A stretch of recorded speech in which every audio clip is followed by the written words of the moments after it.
Hello again, it's time for another look at another member of Q Acoustics' award-winning 3000i loudspeaker range. And today, it's the hardest working speaker in show business, the 3090Ci center speaker.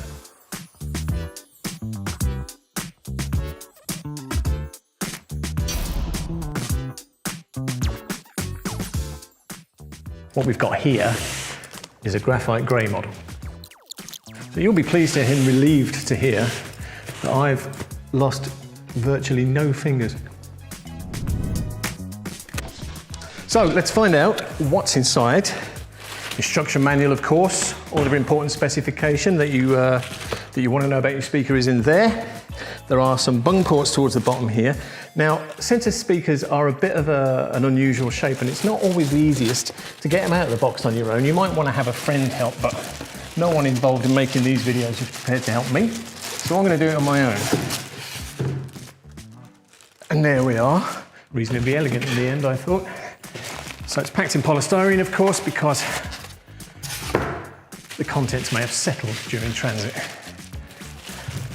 And inside the bag, there's a nice graphite grey Q Acoustics center speaker. Now, what a lot of people don't realise about center speakers is they have to do an awful lot of work.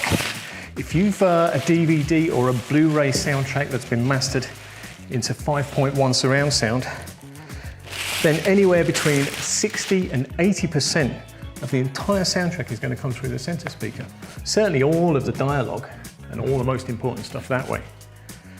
So your center speaker's basically got to be up to it.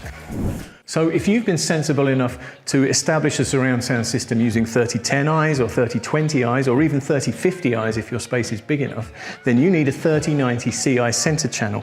It's been voiced to be sympathetic with the rest of the speakers in the circle, and it has exactly what it takes to get all of that dialogue and the rest of the information ahead of the rest of the sound so that your movies are easy to follow.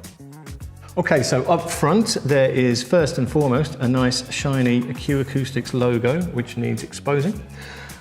22mm decoupled tweeter here, flanked by a pair of 100mm mid-bass drivers. So there is plenty of impetus for all of the mid-range stuff that obviously is where the dialogue is sitting in your movie. Around the back, two reflex ports just to add a little reinforcement to the lower frequencies. Proper low profile 4mm binding posts so you can use proper speaker cable. Q Acoustics like to voice their speakers using QED cable, which, no, I'm just saying.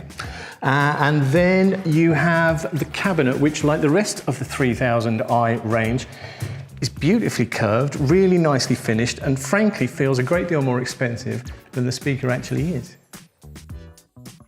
And because the center speaker is so concerned with dialogue, of course, it needs to be positioned very near to your screen. You want the sound of the voices to be coming from the same place as the pictures of the mouths moving, which is why at the bottom of the 3090Ci there are 4 rubber feet so that this can stand comfortably and decoupled on a shelf, ideally directly beneath your television.